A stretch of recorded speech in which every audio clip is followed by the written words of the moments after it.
রাজু রোগাসোগা ছেলে ছিল বলে ওকে নিয়ে সকলে মজা করত।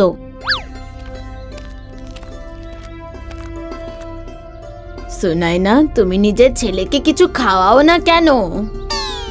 মা, আমি ওকে সব কিছু খাইয়ে দেখে নিয়েছি, দুধ, মাখন, কলা, সব কিছু, কিন্তু এর শরীরে তো কিছু লাগেই না। এ একদম নিজের দাদুর ওপরে গেছে। উনিও এরই মতো রোগাসোগাই ছিলেন। কিন্তু ঠাকুমা, সকলে আমাকে বাঁশ বাঁশ বলে ডাকে।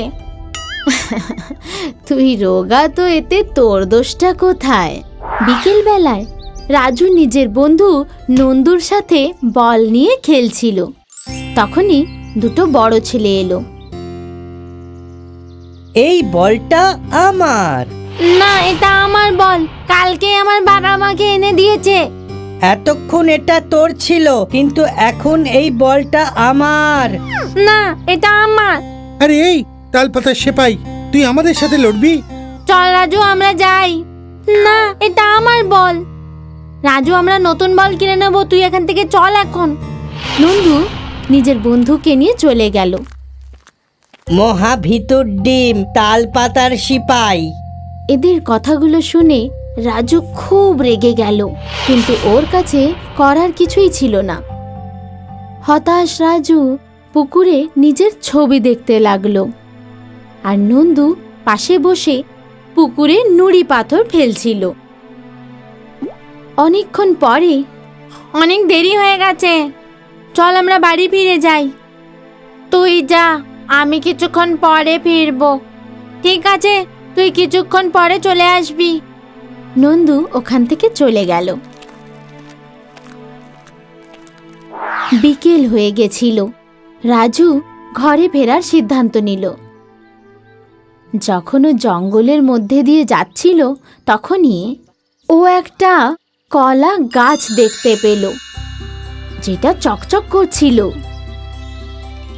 রাজু ওই গাছের কাছে গেল, আর তারপর হঠাৎ করে গাছ বলে উঠল, রাজু, আমি জানি তুমি খুবই দুঃখে আছো, তাই আমি তোমাকে সাহায্য করতে চাই। একটা গাছ আমার কি করে সাহায্য করবে? রাজু নিজেকে চিমটি কাটল। রাজু, আমি সত্যি সত্যি কথা বলতে পারি, কারণ আমি একটা জাদু কলা গাছ, আর আমি সত্যি সত্যি তোমাকে সাহায্য করতে চাই। তুমি কি করে আমার সাহায্য করবে? এই দেখো, এই কলাগুলো দেখো, এই কলাগুলো হলো সব জাদু কলা। তুমি এগুলোর থেকে একটা কলা খেয়ে নাও, আর তারপর দেখো কি হয়।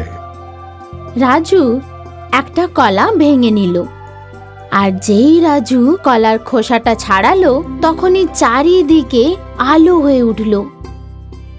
আর যখন রাজু ওই কলাটা খেলো, তখন ওর শরীর নিজে থেকেই বেড়ে গেল, আর ও রোগা সোগা আর ছিল না, বরং অন্য ছেলেদের মতোই গোলুমলু হয়ে গেছিল। রাজু খুব খুশি হয়ে গেছিল। ধন্যবাদ, তোমাকে অনেক অনেক ধন্যবাদ। এখন আমি যখন তোমায় সাহায্য করেছি, তাহলে তোমাকেও আমায় একটা সাহায্য করতে হবে। হ্যাঁ হ্যাঁ, কেন করব না? তোমাকে আমার জন্যে ওই পুকুর থেকে জল আনতে হবে। শুধু এই কথা? হ্যাঁ, ব্যাস এইটুকুই। রাজু সঙ্গে সঙ্গেই পুকুরের কাছে গেল, আর ওখানে ও একটা কলসিতে করে জল তুলল। কলসিটা নিয়ে রাজু গাছের কাছে চলে এলো, আর যেই ও গাছে জল ঢাললো, গাছের মধ্যে থাকা আত্মা ওই গাছ থেকে বাইরে বেরিয়ে এলো। তুমি আমাকে মুক্ত করে দিয়েছো, তোমাকে অনেক অনেক ধন্যবাদ। গাছের আত্মা আকাশে চলে গেল, আর গাছ একটা সাধারণ কলা গাছে পরিণত হয়ে গেল। তারপর রাজু বাড়ি ফিরল।